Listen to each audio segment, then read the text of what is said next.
to welcome you to another edition of the Mike and Bradley Sports Scene. My name is Mike Smith, and with me is Bradley Hargis, and of course we're joining you here from the studios of WAT in Pikeville, Tennessee. And of course, as I already say, I hope you all had a mighty good Thanksgiving, and before we have an opportunity to say Merry Christmas as well.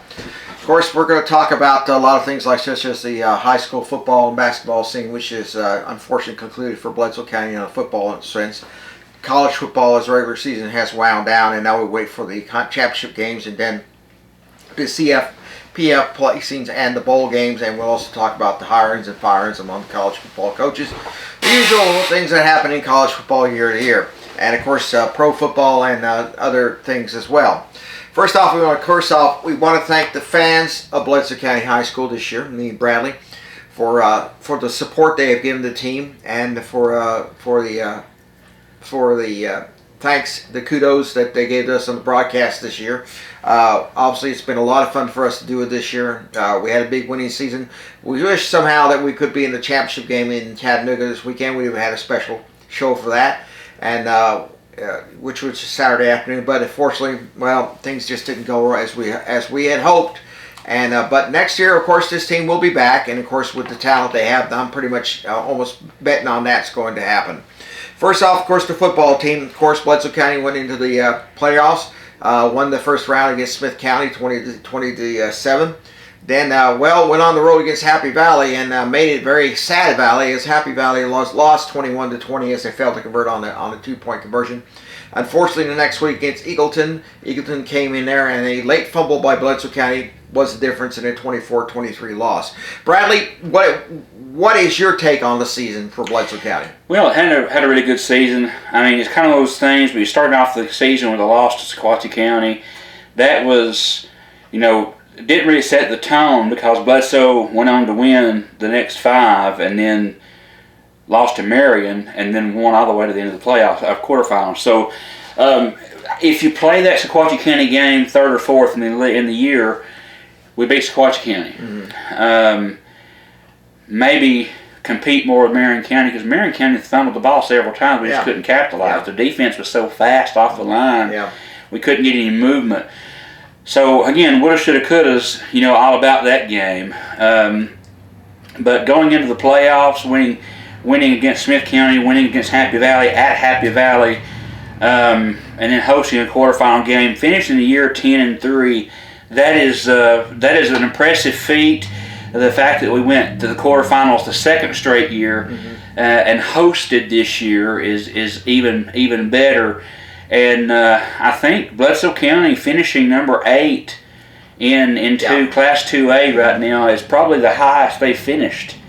I think they finished 6th. Was it 6th? They finished 5th in 1986. They finished number 2 in 1970. I'm talking modern playoff. Yeah, well, in 1972 was when the modern era playoffs started. They finished number 2 that year, according to T.A. Smith. But that's still a fantastic top 10 finish overall. Of course, Marion and Huntington playing for the championship Saturday. Huntington's number 1, Marion's number 2. That'll be an interesting game. That should be. Milan was upset by Huntington last week. Mm-hmm. Milan was previously the number 1 team in 2A, and Huntington was number 3. So they jumped from 3 to 1. Marion stayed right where they're at. So it'll be interesting to see how that happens. But the thing that I really love about the team this year is the fact that, yes, we did have some seniors graduating, but the vast majority of the line and the skill players in the defensive secondary are coming back. As far as the seniors, shout out to those seniors that are graduating. Zane Walker, number 6. I'll miss calling his name. Number 10, Dallas Bridges. Obviously he was a big vital part of the offense. Slider Burgess, Christian Ramos, Stonewall Farmer was a headhunter on defense. Austin Raines, also offense and defense. Dominic Ramirez off the line, defense and offense. Logan Holland, Jackson Reel, that was another player that went two ways for us. Going to miss those guys, but we still got a lot of good players coming back, and some that may end up playing that did not play last year. So that's a plus. While we're talking about those seniors, I'll go ahead and we'll tip our hats to Dallas Bridges. He was the leading rusher on the team this year. Had 123 touches, 936 yards, but 9 touchdowns. Yeah. And that's rushing. But he also beat Grundy County and would have beat Eagleton through the air because Dallas caught 19 catches for 352 yards on the year with 3 touchdowns. Luton Morris, sophomore, starting quarterback. Yeah. 47 of 91, 770 yards on the year, 5 TDs. Stonewall Farmer playing lights out on defense this year. 118 and a half tackles, 7 of those tackles for loss, 2 sacks, 2 forced fumbles, 1 interception, and 1 interception returned for a touchdown. And that was in the Dunlap game to start the season. So Stonewall Farmer is going to be missed. Dallas Bridges is going to be missed. But there were a lot of players who are juniors, who will be seniors, sophomores, who will be juniors, who are right there in the top 5 in regards to defense as far as their numbers, and also in rushing. Because we have Marcos Ramirez that's coming back. You're still going to have Justin Melton that's coming back. Yeah. So those guys will still be there and will still be ready to go when the season kicks off. Bledsoe finished 2nd in the region this year. So overall, a great year. Bledsoe was originally picked by the experts to finish 4th. And we came in. York had a terrible year. We beat them. Grundy County had an exceptional year. We beat them. And Monterey, being the cellar dweller, they were last in the region. Yeah. And Marion, of course, picked to win the state again. And they're competing for that Saturday. So we'll see how that plays out. Not a really bad year. No. We lose to a pretty good 3A team, Sequatchie County, and then we lose to what could potentially be the defending and the current state champion if Marion wins Saturday. So not a very bad season at all. We won games we were supposed to lose, and we lost games that we were expected to lose. So you can't say much negative about that. Absolutely. Of course, the offensive player of the year was at Grundy County.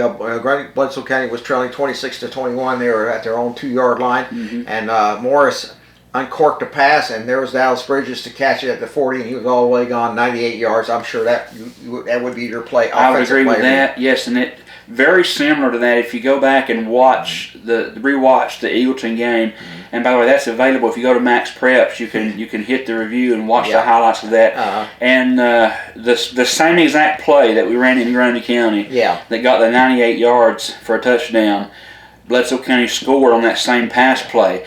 Only they were just inside the 50, so it wasn't 98 yards, but it was still wide open down the middle of the field, and same play and same result, touchdown, huge 60-something yards pass, and 98 on the one. But yeah, that would definitely be the offensive play of the year to me. That was just beautiful. You couldn't have drew that up with AI or any better. I mean, it was a good play, and ended up giving us that the edge that we need to beat Grundy County 27-26. Of course, the defensive play of the year, of course, was against Happy Valley, where Happy Valley just scored to pull within 1, tried to go for 2, fumbled the snap, tried to follow the line to try to open it, and Bledsoe County closed that down to get thing, and then covered the onside kick. Stonewall Farmer did that, by the way, to get the 21-20 victory over undefeated Happy Valley. And that's something I've never understood, Michael. We talked about this on the radio show during the ball game. But we're playing an 11-0 Happy Valley team at Happy Valley, and they come within 1 point and decide to go for 2. Now I understand you're on your home field. I can't say that I blame them for going for 2, but still, most people a bit more conservative to say get the extra point, going to overtime. But you're 11-0. You're at home. You're in the second round of the playoffs against a team you were supposed to beat pretty bad. And you're down by 1. With under 3 minutes to go, almost a little over 2 minutes to go. Well, you have to remember they missed on an extra point. That's right. And they may have not been so confident of the skills, and they may have figured that if they go into an overtime with Bledsoe County, Bledsoe County had a better field goal kicker, and that could have been the difference. So I guess they decided to go for 2. But with or without the missed point, extra point, you know, those who are more, I guess you might say, more daring than others would say that it's a good thing to go for 2. And I don't argue with that. You're at home. You're supposed to be beating Bledsoe County. You had the momentum, but the way that played out still bothers me, and I'm not even a Happy Valley person. Yeah. I mean, I'm a Bledsoe County Warrior through and through, but the fact that the coach went out there, tried to do a hard count just to get one more yard, and ended up using 2 timeouts, which took the momentum completely out, the adrenaline completely out of your team. You know, the best thing for him to have done right then was go right back out there after the score, line up, go for 2, and because you got the adrenaline on your side, the excitement, the momentum is on your side, and he killed it. He killed it for his team, and I'm glad that he did. Don't get me wrong, because Bledsoe County advanced, but as a football fan, regardless of whether it's Bledsoe playing or not, as a football fan, that would probably, we're talking about postseason, awards here. The offensive play, the defensive player of the year, but that has got to be the most boneheaded call of the year from our schedule, whether it be from Bledsoe or a visit or a team that we were playing, because you don't ice your own team. You don't ice your own players, and that's exactly what he did, trying to go for a hard count and calling a timeout, and then calling another timeout, and then they ended up bobbling the snap, because letting the pressure build on these guys, why would you do that? I'll never understand that, but I'm glad it happened the way it did. Bledsoe County advanced another week, and going to playing Eagleton at home, so many, you mentioned that fumble, with less than 3 minutes to go, and yes, that pretty much sealed the deal for Eagleton, but you can't ignore the opportunities that we missed in those drives prior to. We had opportunities. If we had, we tried different plays to throw them off balance, and I get that, and I'm not questioning the play calling, but the plays that we tried did not work, and we ended up having to punt the ball back to them. So we wasted several possessions that should have ended up, by rights and statistic-wise, should have ended up in the end zone. Yeah. We should have, if we'd have stayed with the original, game plan and run the plays that they hadn't stopped yet. It is very, very possible that we beat Eagleton by at least 2 more touchdowns. Yeah. Again, woulda, shoulda, couldas, and I understand they were trying to mix it up and try to throw them off balance, and that's part of football. But you can't go back and you can't say that this is the reason that we lost the football game, because that turnover sealed the deal, but missed opportunities before that is really what cost us the ball game, and it added up, and that ended up being the punctuation mark on the sentence. But that's just the way the ball falls sometimes. Well, you know what? Like I said, football's the game of inches. You do crazy things and that sort of thing. But really, you look at Bledsoe County.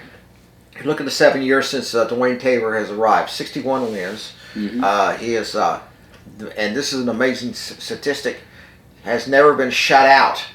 Or they've scored in every game, win or lose, and that's something that's never happened in Bledsoe County before. Right. You had 2 11-win seasons. You had 4 10-win seasons. You had a 9. You had 8, and you had a 6 and a 7. So basically, the improvement is noticeable at Bledsoe County, and of course we want to talk much about the fans, and of course when we urged them to show up for the game for Eagleton, they showed up. They literally took over that stadium. We started that movement, the quarterback club, and and everything was trying to get people to come. Businesses were sponsoring tickets so that people who maybe couldn't afford to come, or to try to encourage students to come. I won't say it that way. And it worked. Parents came out, families came out. We started a thing, pack the house, and Bledsoe County did their part more so than was expected, because they that sideline looked like a Sequatchie County game, Yeah. and they were loud, they were cheering, and even though it was a little chilly, they were still out there. They were in full force, and nobody left. And it goes back to the home game we had against Smith County. Yeah. You know, the crowd wasn't near as big for Smith County, but the thing about that is the people, some of the people left after the big delay that we had, but the vast majority of people came back to the stands when the game picked back up. So that's a testament to the following that Bledsoe County has, and the community effort that we have, going in our favor. I'm already excited for next season. I think Bledsoe's going to have a great year. There's going to be some teams that graduate some stars out, us included. Yeah. So it's going to be interesting who steps up. Right now, you really want to focus during the off season. You want to focus on that weight room and staying in shape. Yeah. And that's I'm just sitting here thinking of the things that our team can do to get better, and I'm 100% confident that the powers to be and the coaching staff for Bledsoe County are thinking even more and further than I am, and we'll have these boys ready to go come next August. Coach Tabor said in an interview, every year he calls these players in and asks, how many of you have had family members play for Bledsoe County? And of course, most of them raised their hand. He had one player came and said, I didn't have any family members play for Bledsoe County, but my sons will play for Bledsoe County. And that tells you right there. That tells you how Coach Tabor is. He went far beyond just putting guys in uniforms. He is getting the community involved with that. The first year he said people would come to him and ask him, when are you going to have spring practice start so that we can delay our vacation? That tells you something right there. Coach Tabor, even in the loss, I was in the crowd after the game, and I always had this thing about listening to the comments of the fans talking to each other. There was not one fire Coach Tabor, not one person that said fire. No, because you would hear that. I've heard that stuff in the past. From other coaches. See that's the thing, and again, I'm not getting the cart for the horse because I'm sure that's going to come up when we talk about college football too, about Heupel, and that's the most ridiculous thing in the world. I mean, okay, yes, you're not winning state championships yet. You're getting there yet, but you're laying the foundation on a program that I'll go ahead and say it for the years prior. Wasn't as solid. Yes, we had some good years, and we had some good coaches, had some good players, taking nothing away from that. But there's a stark contrast between prior Coach Tabor and during Coach Tabor. And I want everybody to understand that. This is not something that's just a fly by the seat of your pants and hope for the best. No, he's laying a foundation for these guys that is getting better and better and better every year. And we might have an occasional 6-win or 5-win season. That's okay. But look what we answered with: a 7 and a 10. We went from 3-8 to 8-4. It's more about, and I hope and I pray that people of Bledsoe County continue to do what they're doing and look beyond the season that you're looking at, because you with all things considered, he and his staff and the community, let's give credit where it's all due, everyone working together has really brought Bledsoe County football, and really the other sports too that we'll talk about now, I'm sure, but Bledsoe County football up to a standard that is several notches above what it was 10 years ago. Absolutely. And again, that is in no way taking away from the coaches of the past and the players of the past and the community of the past. It's just a different atmosphere. It's a completely different atmosphere around the team right now. And I know when I played, and that was, of course, that was in, late 90s, or, 2000, was my senior year. We got down a touchdown or two, and we quit. And I'm saying that because it's the truth. You played, We would just give up. We would still play, but the vast majority of the team would give up. There's no quit in these boys. No. There is no quit in these boys, and you see that because we won a bunch of close games.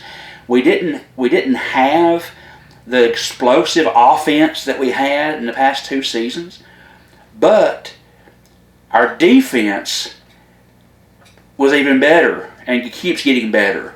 And we're winning ball games, whether it's 1 point or 5 points or 30 points. A win is a win. And Bledsoe County football is a completely different creature today than it was 8 years ago. Absolutely. Now we're going to talk about basketball. Of course, Bledsoe County's basketball teams are already in action. They played Sale Creek last night. I don't have the current score on that right now. But, boys won 84-62. Girls lost 21-49. So it basically is that the boys are much improved. The girls are still working action. Of course, next week will be back-to-back home games against Cumberland County. That'll be for Cancer Warriors and Sequatchie County next Friday night. Mm-hmm. So we like the fans to show up for both games to support the teams. And versus Sequatchie County, because that's a big rivalry. So there's a big rivalry too this Friday night. Mm-hmm. Of course, it's over in Spencer. Yeah.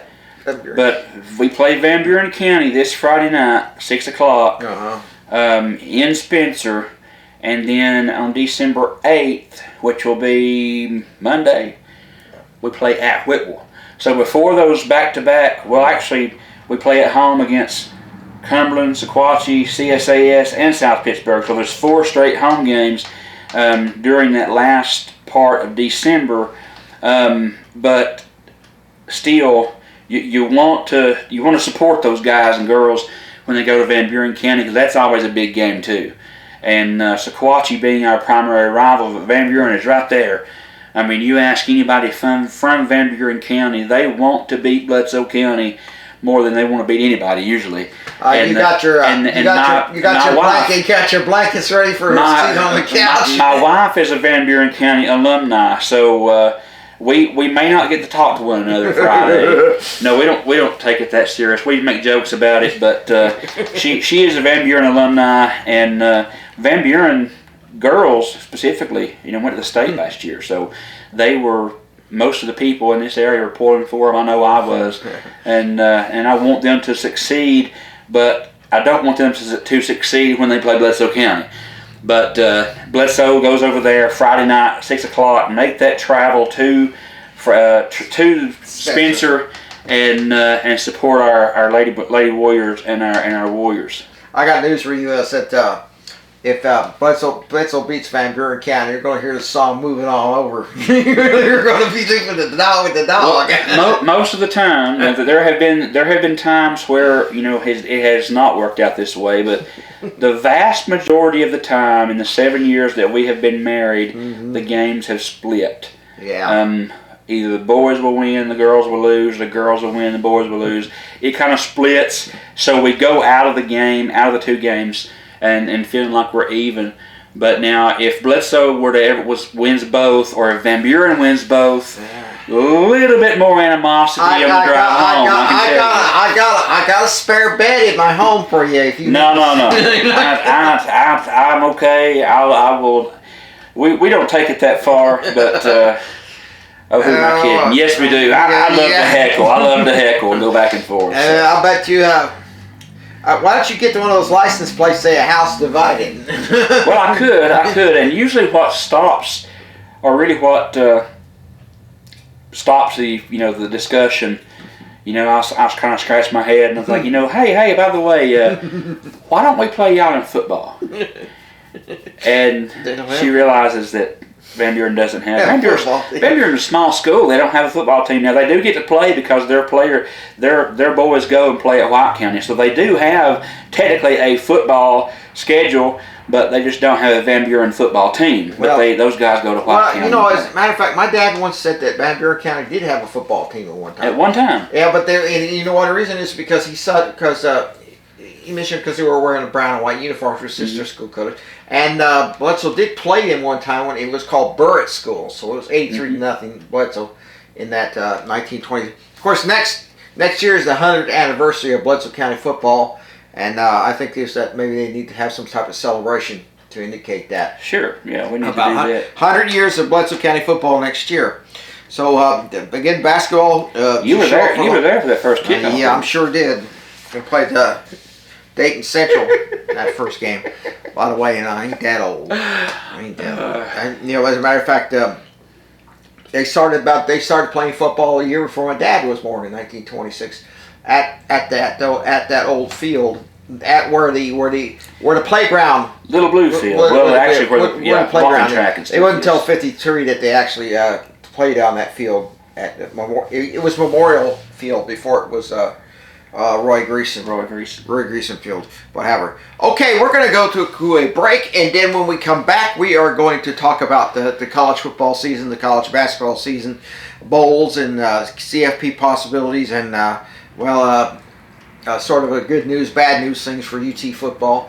As you're watching the Mike and Bradley sports scene here on Bledsoe Telephone Cooperative Channel 18 and WAT AM 1110, Pikeville, Tennessee.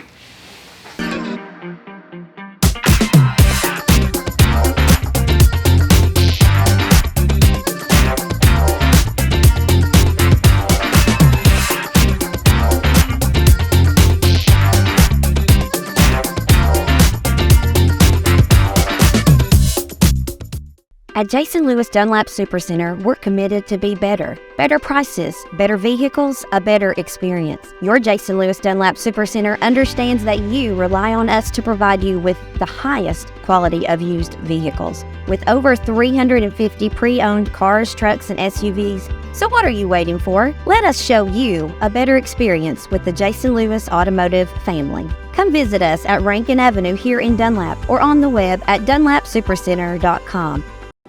A good bank has people you can depend on, people who grew up here and can handle today's issues and growing technology.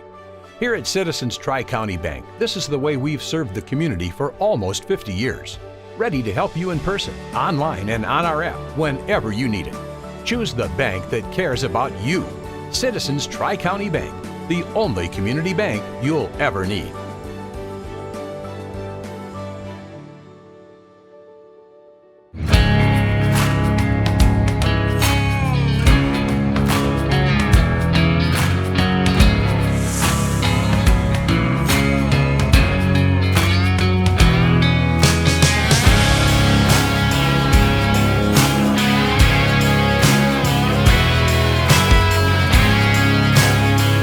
Support small business and shop DunlapMercantile.com.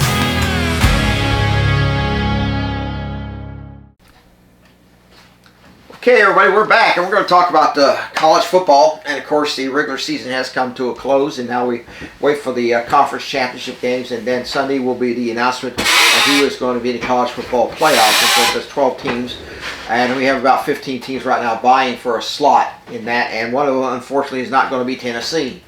As Tennessee, split with winning at Gainesville, 31-11 over Florida, and then losing, unfortunately, to Vanderbilt 45-24, as basically Vanderbilt just took over on the second half. And Diego Pavia, who said he was going to beat Tennessee and own the state of Tennessee, apparently lived up to his boast.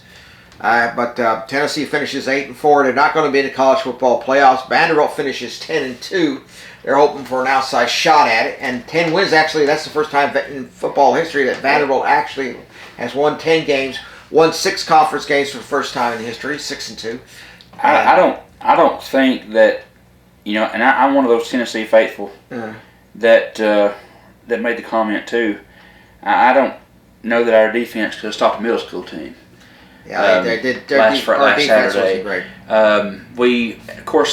We are injury plagued. Now I'll give Tim Banks that we have had a lot of injuries, but something that I do want to point out is, and again, this is not to trash or to bash a player or a team, but this is just the reality that we live in.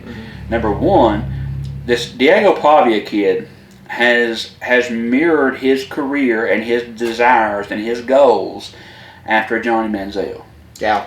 He's made no bones about it. He's admitted that himself. That is public record. You can see that. Yeah. Number two, the greatness that he claims to be, in order to be great, there has to be humility. And this kid, like Johnny Manziel, has zero. Number three, Vanderbilt lowered their admission standards. Yeah. They had to. So better players could come and play football. Right. Number four, they were playing a lot of kids. Well, those are not kids; they're young men that are old enough to be grad students. Yeah. So let's put all this together. And again, I'm not making excuses for Tennessee because Tennessee got beat. Yeah. Okay, we got thumped. Whipped. On Saturday, and I'm making no excuses. But when you've got 23 to 26-year-olds with their experience out there playing a defense full of 18 to 20-year-olds, yeah, you're going to have a big difference right there. Mm-hmm.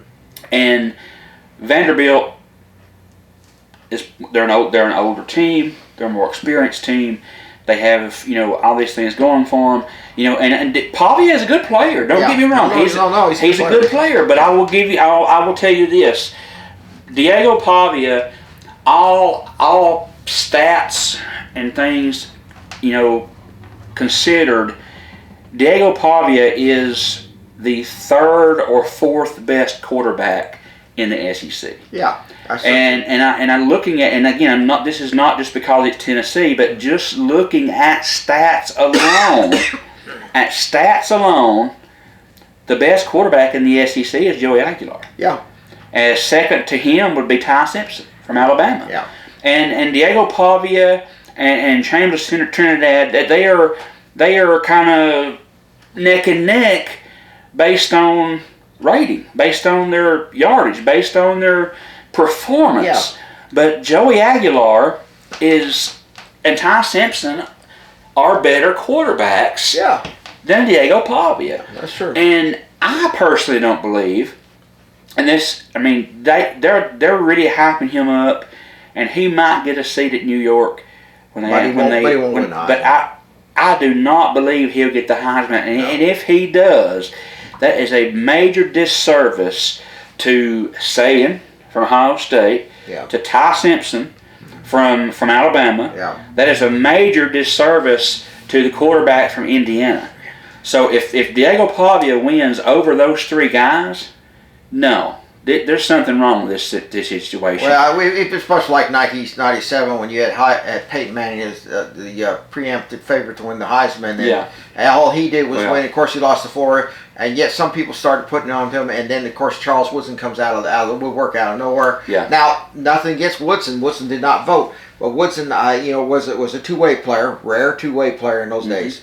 And but he said himself he didn't figure he was going to win the Heisman. He was humble enough to know that. And then when they announced that Woodson won the Heisman, I about nearly blew out the TV set with a gun. The interesting thing to me is that the Heisman Trophy from that moment. Yeah, is relevant. From that moment, that year proved that the Heisman winner is a popularity contest and not an ability contest.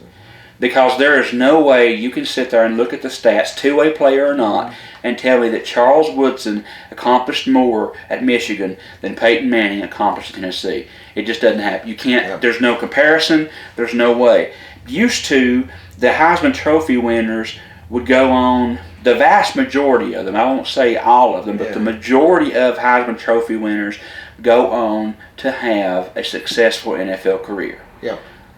Most of them do. Most of them do. Woodson had a successful NFL career. And he did, but he played for several teams. Yeah. But the last several Heisman winners, they've not had a stellar career. They've had an average NFL career at best.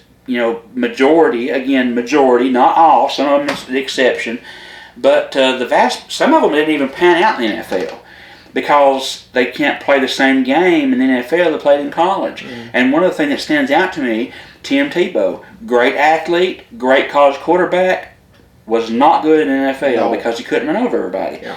And again, did he deserve the Heisman? Sure, because he played lights out over Football everybody. played. He was the best player in the country and should have got it. But the next level didn't quite work out for him. No. So, again, you go look at these college players, the best players in the country, and quite frankly, looking at the ones who are slated to go to New York, to those three that I mentioned, Diego Pavia, those guys, their stats and their numbers compared to the Heisman races before, by and large, are significantly lowered. The standards are much lower than for this year's Heisman Trophy race than what they were in years prior. So I don't know. I'm not saying this just because it's Vanderbilt, but Diego Pavia is not a better quarterback than Joey Aguilar. And why in the world is Brazel, Chris Brazel Jr., the second, third, or whatever it is? Yeah. Why is he not in the consideration for the Biletnikoff Trophy? I don't know. He has, he has 62 receptions in 12 games, 1,000 yards, Yeah. 1,017 to be exact, 9 touchdowns, an average of 84, right at 85 yards per game. Yeah. That's good numbers. Yeah. That's really good numbers. Might not be enough to get the Biletnikoff Award, but that's certainly good enough for him to be in contention Yeah. for the Biletnikoff Award. But he's been looked over. He's completely looked over, and he leads the nation. Actually leads the SEC in receiving yards and touchdowns, and is right up there in the top 5 in the nation. But he's been looked over. Why? Because he plays for Tennessee. Right. And because Tennessee is not going to win the SEC, Tennessee's not going to make the playoff. So, because of the popularity, Tennessee's not the most popular and hot team on the market, so they don't get noticed. And I really don't think that's fair. And again, I'm not sore because there are other players and on other teams that are not getting the proper recognition for the same exact reasons. Yeah. So it's not just Tennessee. There are other teams that are not getting the proper recognition for the same exact reasons, and it's not right. It's just not right. But that's just the way things are today. You have to look back at this. 1956. Some people said you had the best round of 4 finalists for the Heisman Trophy. These guys were just absolutely phenomenal. It was Jim Brown of Syracuse, Paul Hornung of Notre Dame, Johnny Majors of Tennessee, and I think an Ohio State player, I forget the name. But what it was that when it got into it, it was Paul Hornung who won the Heisman Trophy. Why? First off, played for Notre Dame. Okay. Played for Notre Dame, which had the cachet, the name recognition. Tennessee was back then. SEC players rarely ever won the Heisman. I think they had a couple of Trippy won one year, Georgia, that sort of thing. But what happened is that this is the difference. Johnny Majors played on a 10-1 Tennessee team that won the SEC title. Paul Hornung played on a 2-8 Notre Dame team. The only Heisman Trophy winner to play on a losing team.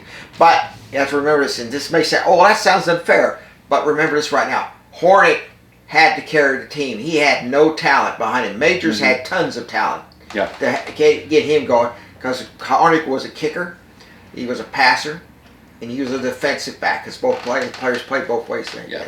And what it was that Paul Hornung went on and played for the Green Bay Packers for many years. Majors played for the Canadian Football League for half a season before he was cut because he was too small to play in the NFL. He was about my size. If you look at it, so that tells you right there and there that he was too small to play the game. He was a single wing tailback, which didn't have a place in the NFL game. Yeah. And it rarely did you ever have that. Now, there was a story some years back that Paul Hornung used to have a college football radio show on Saturday mornings, and Tennessee was going to play Alabama. Well, he's there. He has Coach Majors in his office. He's Coach Majors, glad to have you on the air here today. I said, now I'm going to ask you this question: Who do you think should have won the Heisman Trophy in 1956? Majors didn't bat an eye. He smiled and he said, Jim Brown, Syracuse. Jim Brown, the actor. And he says, and someone asked him afterward, how long have you been waiting to do that? He said, 30 years to answer that question he was going to ask me. That tells you right there. But like I said, it's a personality contest, the teams you play on. Alabama didn't have a Heisman Trophy character until long after Bear Bryant retired. Right. And is that in that sort of thing. And it's one play, like but you look at Boston College player in 1984, Doug Flutie. Mm-hmm. He won the Heisman Trophy on that Hail Flutie pass. That was the only thing about it, because he was an average quarterback. He was actually too small to play in the NFL, but he played it. That sort of thing. But yeah, you have to look at it this way. It's fair and it's unfair, and that's the important thing. Okay, we're going to go to the college football coaching carousel. Of course, there's been a lot of carousels. Of course, the latest to join let's fire the coaches at Kentucky. Mark Stoops, after 13 seasons, out as the head man at Kentucky, 83-80. Of course, 72 wins if you take out the 11 teams they had to vacate because of an illegal player. 13 seasons, apparently the last 2 seasons weren't very good for them, 4-8 and 5-7, and they're looking at a couple of Big Ten coaches probably to fill that slot. Well, the thing that bothers me about that, Stoops was going to retire last year.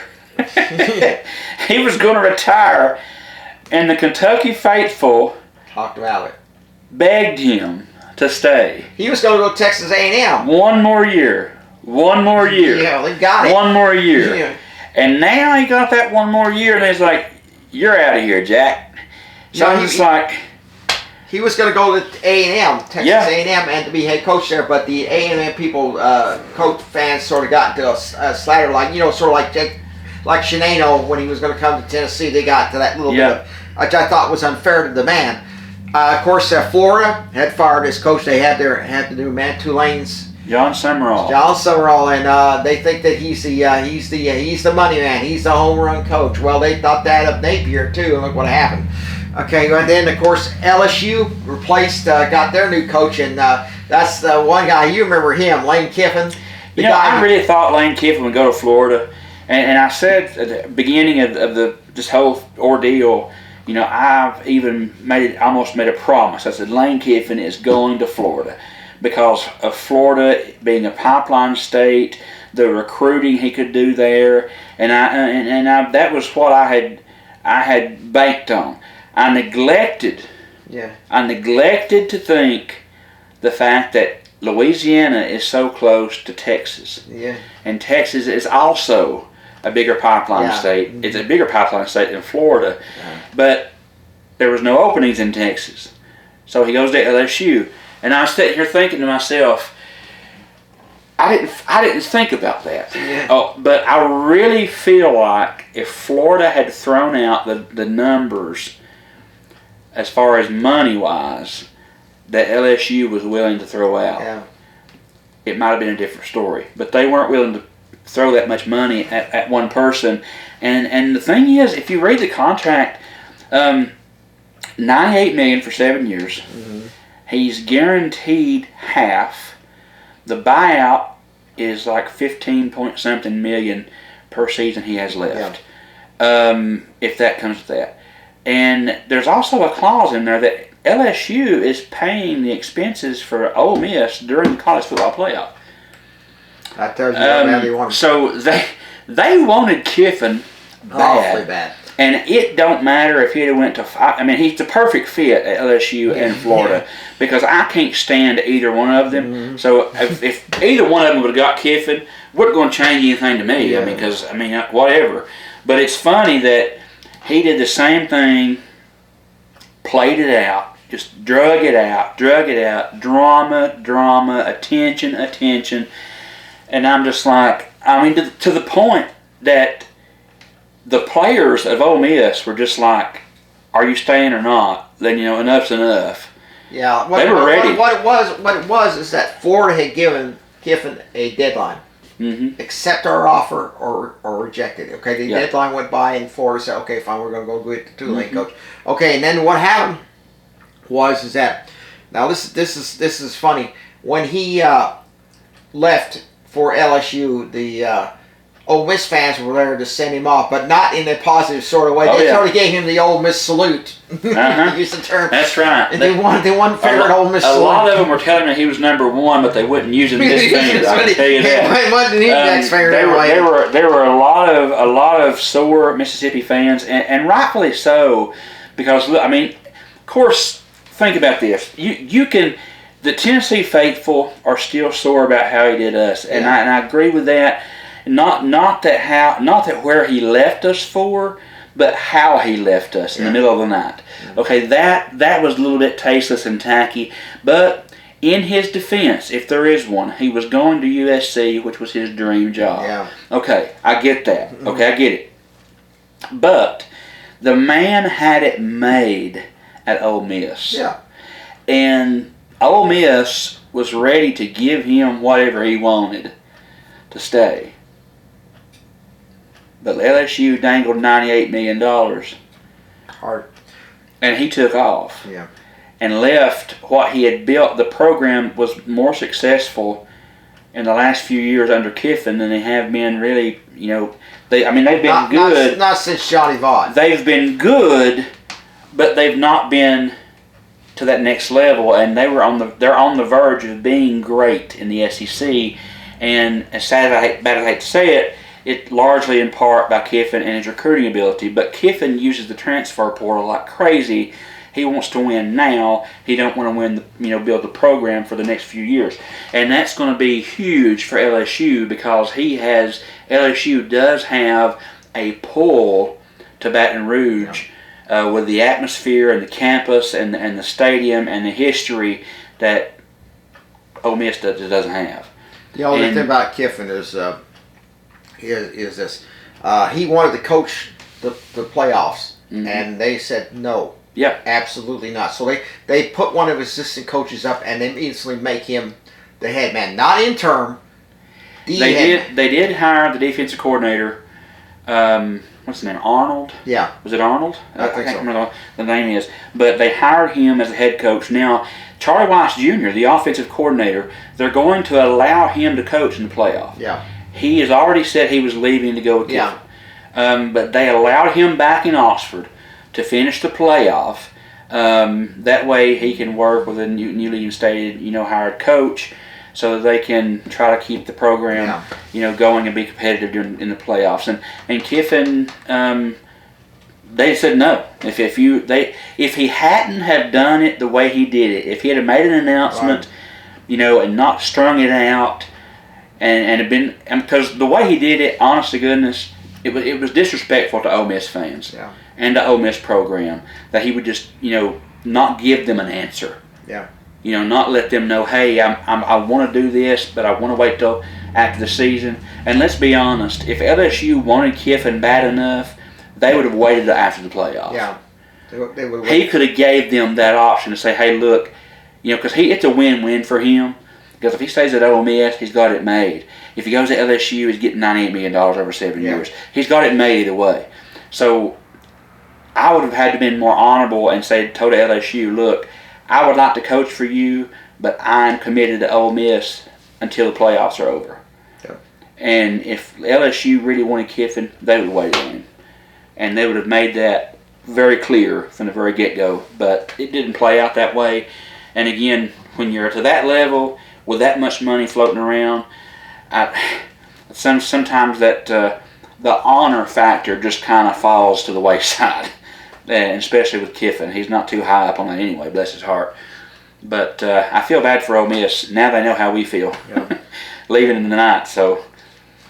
Auburn has hired Alice Golish as its new head coach at the University of South Florida. Coach that beat Florida earlier this season and was a former Tennessee offensive coordinator under Coach Heupel.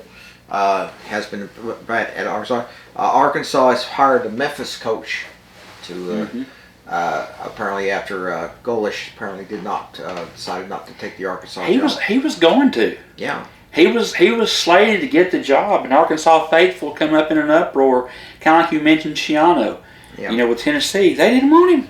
And I'm like, he's an offensive mind that, remember what he was at the offensive coordinator in Tennessee, we were exceptionally good. He's done exceptionally well at Southern Florida. I think he would do well at Arkansas. He's going to do well. He's going to do well at Auburn. Yeah. But Arkansas is like the fan base didn't want him. Yeah. Well, you can't satisfy some people. Vanderbilt has signed Coach Clark Lee onto a 6-year contract extension raise, and they also promised $300 million in improvements to the Vanderbilt, including possibility of putting more seating in the Vanderbilt stadium. Now, of course, that a lot of things. Of course, Kentucky, firing his coach. I'm surprised South Carolina hasn't done it yet to Beamer. I don't know. That's up to them. Penn State's probably still they're looking at a couple of coaching candidates. There's rumors that Heupel was on that list. Heupel's made it very clear that he's staying in Knoxville. And they were also talking about the head coach at BYU potentially going to Happy Valley in Pennsylvania. Yeah. He's also said no. And aside from the coaches that have already been let go, the carousel's kind of thin pickings now. Hugh Freeze says he's angry at Auburn for firing him, but he still says he wants to coach, so anything is possible. Of course, Virginia Tech hired James Franklin, the ex Penn State coach, to be its next head coach. So that's taken. But something I did read, and I don't know if it has any credibility to it or not, but it wasn't a national media outlet, so I hope that it was when I repeat this. But after Sumrall left Tulane and went to Florida, which left a vacancy at Tulane in Louisiana, guess who's called them? What? And expressed Hugh Freeze? No. Coach Orgeron. Oh, Lord, Ed Orgeron. He has placed interest in coaching again, and he has placed interest in coaching at Tulane. So it's possible. I doubt it will happen because I don't think he's a fit at Tulane like he would be at LSU. But if Coach O gets his wish, he will either be the head coach at Tulane University, or he will be a defensive coordinator or some kind of coordinator for Lane Kiffin at LSU. That's just. I think that was the plan all along. Okay, well, of course, Saturday will be the championship game, SEC championship game, Alabama versus Georgia. Georgia has pretty much nailed down its bid there, and Texas A&M's chances to get in the SEC championship game went down to 2 and lost to the Longhorns of Texas. And of course, the Big Ten championship will have number 1 versus number 2. That'll be Ohio State versus Indiana, and that should be a real scream. Regardless of how that game goes, I still see, because Texas A&M, even though they're not playing for the SEC championship, they're still a 3 seed right now. Yeah. If it stays the way that it is, Alabama is the number 4 seed. Ohio State is 1, Indiana is 2. Even though those two teams play each other, it's not going to change the seeding. Regardless of, unless Indiana wins, Indiana can flip to number 1, Ohio State to number 2, but they're not going to drop. That's just the reality we're living in. And those 4 teams, if it sits the way it is right now, Ohio State, Indiana, A&M, and Alabama will have a first-round bye. A first-round bye. Mm-hmm. Oregon, a number 9 seed, will play number 8 seed Texas Tech at Texas Tech. I love it. The winner plays Ohio State. And again, this is if it's right now. Memphis is back on the block. Playing number 12, playing at number 5, Georgia. The winner of that game would play Alabama. Ole Miss is hosting Virginia. Virginia 11 seed, Ole Miss a 6 seed. The winner of that game would play Texas A&M. Notre Dame, number 10, playing at number 7 BYU, and the winner of that game plays Indiana. So that if it were to end today, that's what the playoff picture would look like. But after things are all said and done, the championship week is over after Saturday, it's really going to be more in stone of who's going to get that last number 12 spot, because Memphis is there, James Madison is there, North Texas is there, And of course, they're not going to get in. No, they're not. They're not going to get in. But you have Miami, University of Texas, and even Vanderbilt, who are beating down the door, and even Utah, who is beating down the door, saying we deserve to be in. But unfortunately, they're not going to make it. They're not going to make it because that last number 12 team is going to be an at-large team from a championship from another conference, which is likely going to be Memphis, North Texas, James Madison, or who did I say? Tulane. Vanderbilt, of course, Sunday, of course, will be selection show. That will be Sunday afternoon about 1 o'clock. Okay, and they'll also announce the bowl pairings at that point. Now, Tennessee is not going to be in the college football playoff. That's pretty much a certainty. It's what bowl they're going to play in. Now, one rumor has Tennessee in the Gator Bowl against Miami, which would be the 40th anniversary of the Sugar Bowl route. I see that. I've heard Gator Bowl and Outback Bowl, and the two potential opponents is Miami and Georgia Tech. Now, if they play Georgia Tech in the Gator Bowl in Jacksonville, they play Georgia Tech. They play Georgia Tech in the season next year. Well, that's not unusual because, let's put it this way, right now in 1974, Tennessee played Maryland in Liberty Bowl and won 7-3. Then next year in the opener, Tennessee beat Maryland at Knoxville 28-6. Of course, Maryland lost a lot of players back then, so that's not that unusual. But I don't see them put a Tennessee Georgia Tech matchup because they're basically. I don't either. And the second one you mentioned is the Outback Bowl, but it's called the ReliaQuest Bowl now. Anyway, it's at Tampa, and they always have an SEC and a Big Ten school matching together. Probably Illinois. So it'll be Illinois or Iowa in that game. Tennessee's been beating up on Iowa a lot, and let's get the Illini in here and all that. Well, Tennessee, last time they were in the Outback Bowl or the ReliaQuest Bowl in Tampa, they played Iowa. They played Northwestern, and they played Northwestern in that, and they. When did we play Iowa? We played Iowa in the Gator Bowl the year before, and we played Iowa in the Citrus Bowl 2 years ago. Okay, and won 35-0. I'm trying to remember the game that Kendall and I went to, and I think that was the Gator Bowl. They played Iowa in the Gator Bowl and won. No, it was in Tampa, so it had to be Northwestern. Okay. And they remember this because remember that last play of the game they threw the interception and Tennessee returned it 100 yards. So they didn't have to. Yeah. In that game, it was pretty much decided. So what's going to happen is right now, you have the bowl slots for 9 SEC teams. Right now, you're probably going to have probably about at least 3 or 4 SEC teams in the playoffs on that. So you're still going to have 9 or 10 teams left. Okay, right now looking at Vanderbilt's likely. If they don't get into the college football part, will be in the Citrus Bowl, probably against Michigan.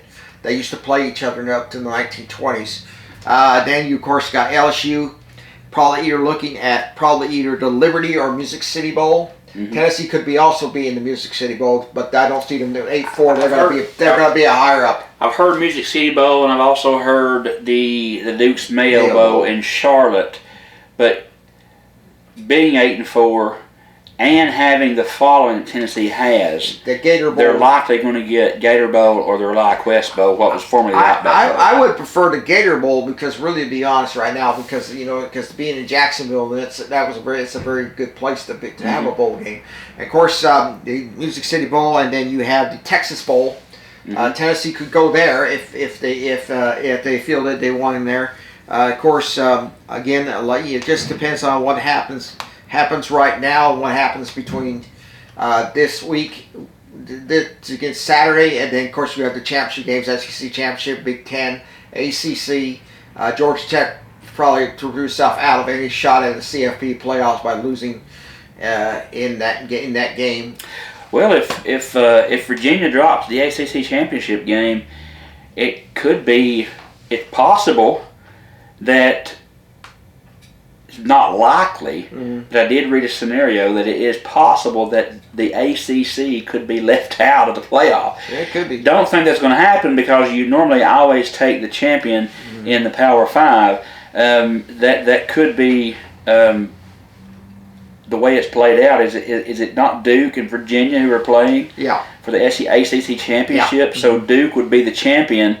and getting in the playoff with a less than stellar record would be outrageous. And that ain't gonna happen. Miami, Texas, Vanderbilt, Utah, those would all be up in arms about that. So crazy things have happened, and they thought after Memphis lost to Tulane that not Tulane, UAB, that was going to knock Memphis completely out of the playoff. Well, here they are. I mean, they're back up there, and not even ranked in the top 25, but still, based upon the criteria, they could get in there over North Texas and James Madison and Tulane, who are all three ranked in the top 25.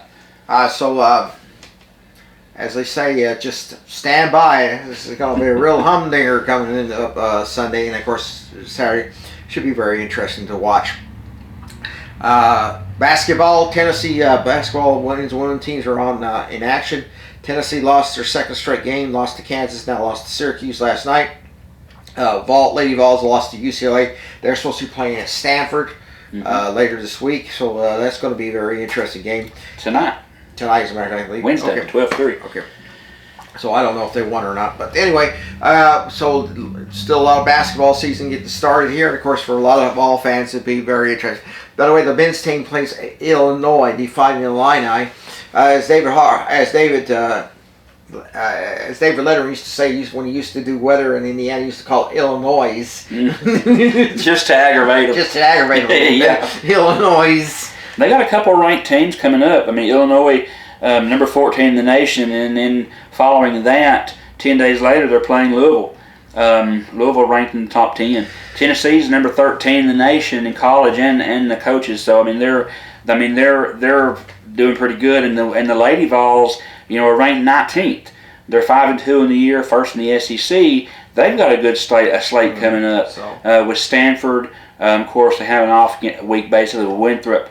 And then they have Louisville, number 22 in the nation, and Southern Indiana. So they got some pretty interesting games coming up too.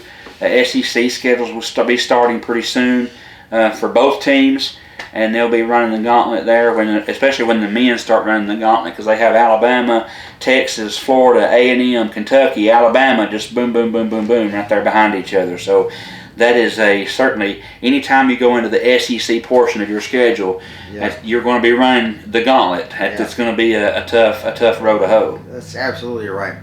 Okay, when we come back, we're going to talk about pro football, and of course, it's about right in the middle of the pro football season, and we're going to talk a little bit about that, and maybe some NBA basketball if we have time. And as you're watching the Mike and Bradley Sports Scene here on Bledsoe Telephone Cooperative Channel 18 and WAT AM 1110 Pikeville. At Jason Lewis Dunlap Supercenter, we're committed to be better. Better prices, better vehicles, a better experience. Your Jason Lewis Dunlap Supercenter understands that you rely on us to provide you with the highest quality of used vehicles. With over 350 pre-owned cars, trucks, and SUVs. So what are you waiting for? Let us show you a better experience with the Jason Lewis Automotive family. Come visit us at Rankin Avenue here in Dunlap or on the web at dunlapsupercenter.com.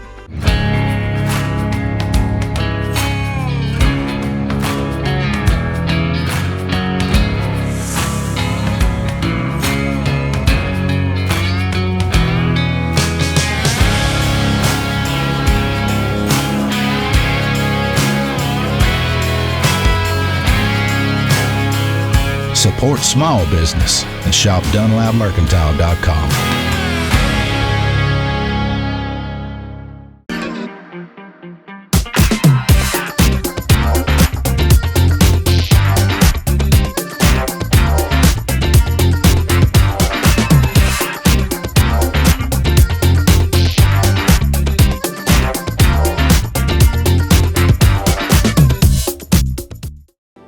A good bank has people you can depend on, people who grew up here and can handle today's issues and growing technology.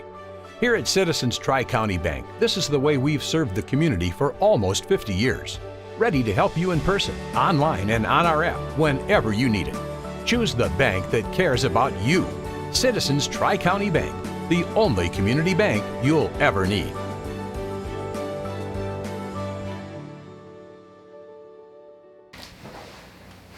Okay, we're back.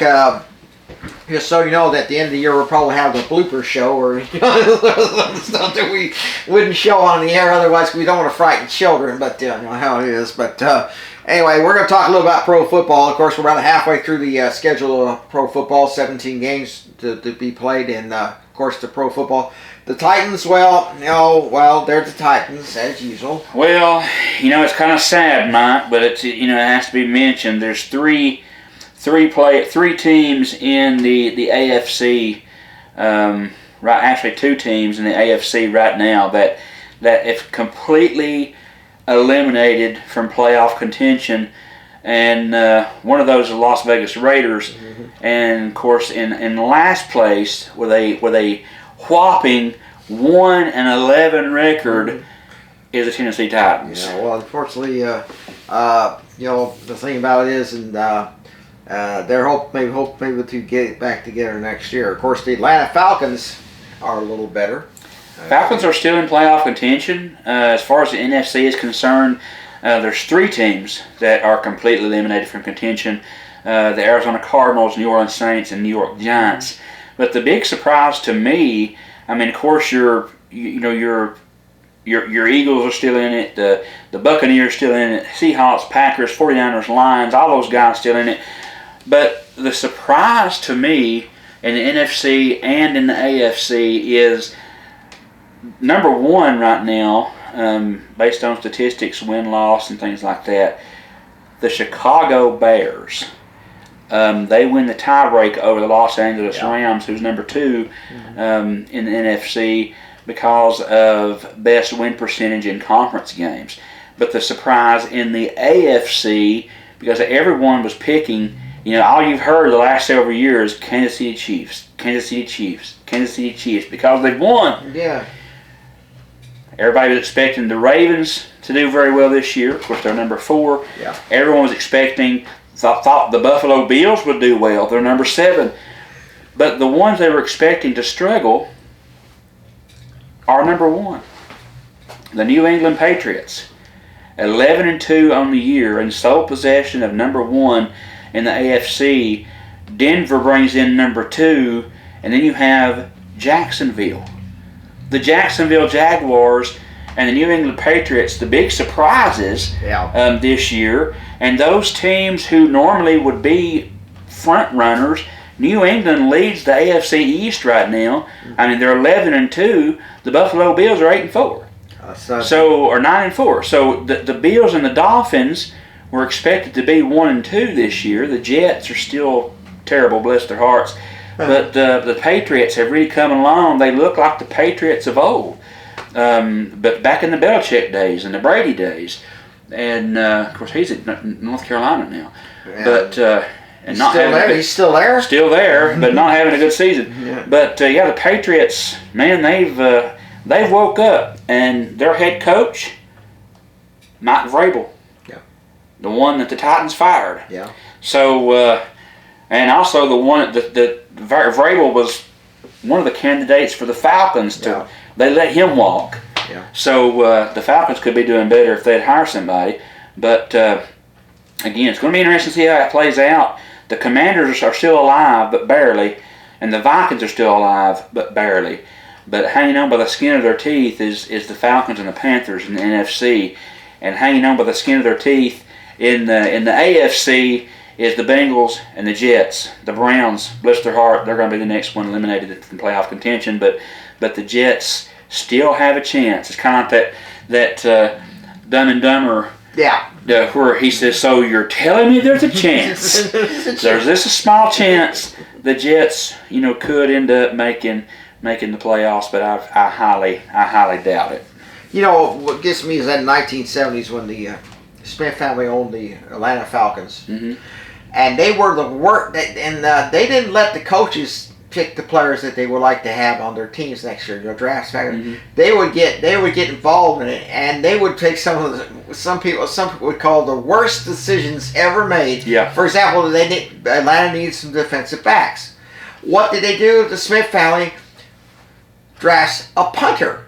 And they had plenty of good punters. They wanted to pick one more, and everybody would everybody would go like, "Oh God, no!" This sort of thing. And and somebody would tell us, why don't you let the coaches find the right personnel to do that? Yeah. And this that we own the team. We have a right to do this. And the problem is, if you knew something about football, I can understand.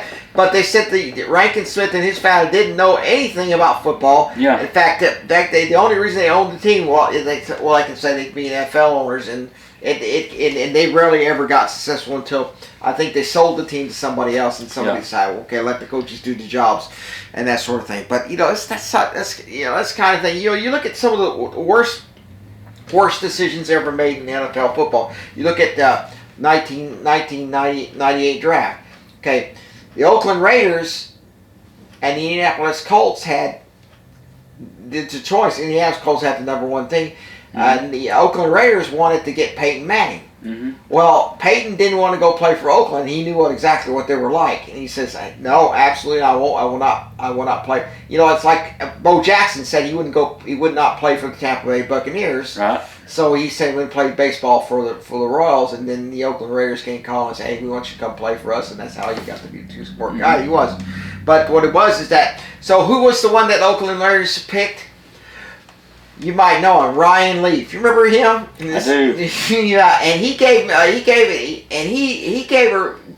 a tutorial how not to be an NFL quarterback. He was in the top 10 of biggest NFL busts. Yeah, and of course he made a fool of himself throwing fits or whatever, and eventually he ended up in some trouble and all that. And a few years ago, I was watching a Tennessee broadcast, and the color analyst Ryan Leaf. I said, Ryan Leaf. Yep, Ryan Leaf. He ended up. He said he learned that he was just not ready to be an NFL quarterback. Yeah. And he got smart and he learned.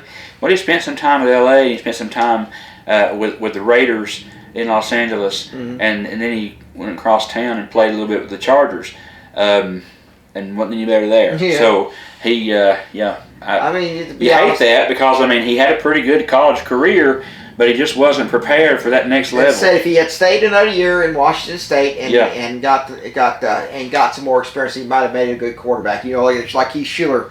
I thought he should have stayed for his senior season. He probably would have won the Heisman Trophy, and he would have had to. Of course, he went to Washington, and he didn't really do very well there. Of course, he got injured. Yeah. Went to New Orleans, played there for a couple of years before he had to retire because of injuries to him. He was really. I think he was really too small to play pro football. To be all honest with you right now. But right now is that Super Bowl in February, and of course the playoffs at the end of January. We're going to see how that goes here as well.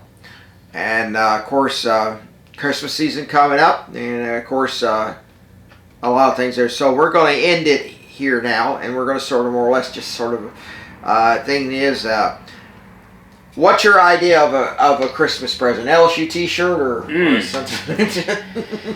Well, that would definitely be a really good gift for a dirty Santa. LSU shirt, but no, ideal Christmas gift is I don't know. I got everything I need. I'd just like to see the Braves sign somebody really good, sign a couple aces, so we can compete next year. I really love that, and I'd love to see Tennessee get some guys on defense. To the portal to really boost him up. I think they will, and that Joey Aguilar hope will win the case and come back next year.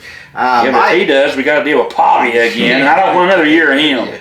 Well, we'll go to Nashville and whip his butt anyway. But anyway, I would have loved to have seen Bledsoe County in the state championship game, but unfortunately that didn't happen. So that. Oh, I thought you were talking about things that you want, not things that you wish could have happened. Yeah, well, I wanted that, but it wasn't going to happen. And all that, and I also like to have cats tap dance on my porch too, but that's not going to happen. But I think one thing that I would like to have was like Tennessee, and I'll say Vanderbilt win their bowl games. Because I would like to see them win. I can't say that, man. Not Vanderbilt. Well, let's be honest right now, and I'll be honest. I'm still a Tennessee fan, but I didn't think Tennessee was going to beat Vanderbilt. because one of those, because when I get one of those feelings, it just basically that's what happens. Well, here's the deal. It's no secret. My least favorite team in college football is Florida. Next to them, I thought it was LSU. Next to them is LSU. Next to them is a tie with South Carolina and Vanderbilt. And then you have Georgia. And then you have Alabama. And the rest of them fall in there somewhere. But that is my least favorite teams. I mean, I loathe Florida. Well, I'll tell you what. LSU. My sister is a Florida Gators fan. Okay, she has Florida Gator symbols on her car, and I said, any other team you could have picked Alabama, I would have had more respect for. I mean, because let's put it away right now. Every time Tennessee beats Florida, she doesn't talk to me. And I consider that to be sort of a blessing. But, that sort of thing. Yeah, I would have loved to have Bledsoe County in the state championship game. That would have been very nice. That would have been nice for me, because we would have been out there several hours before the game and had a nice little crowd around us talking about the football. But that didn't happen, unfortunately. But, of course, again, Merry Christmas to everybody, to the fans of Bledsoe County football. Again, we thank you for showing up for the games, football games, basketball games, softball, baseball, whatever sport Bledsoe County plays in. And we appreciate that very, very much. We can't thank you enough for that. And Merry Christmas to all. And Bradley, what are your final words? Final words for basketball fan, for NBA, Detroit Pistons, Toronto Raptors, Thunder, and the Lakers. Those two from the Western Conference, those two from the Eastern. If you're one of those four teams and a fan of them, you're going to have a good year this year. NHL, if you're a Tampa Bay Lightning fan, you're in good shape. Carolina Hurricanes, good shape. Avalanche, Colorado, you're still in good shape.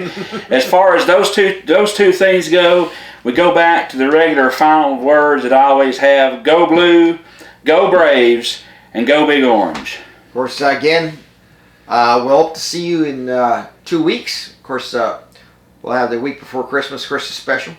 And we hope that everybody enjoys their Christmas this year. And hope that you'll do it safely. And Merry Christmas again to everyone. And I have all a good night, as I think the poet poem used to say. And again, we hope that you all have a good time and have a very, very Merry Christmas, as we're going to see you in 2 weeks, we hope. Here again on another edition of the Mike and Bradley Sports Scene on Bledsoe Telephone Cooperative Channel 18 WAT. We'll see you again in 2 weeks. Good night, everybody, and we'll see you next time. Brought to you by Bledsoe Telephone Cooperative in the Sequatchie Valley.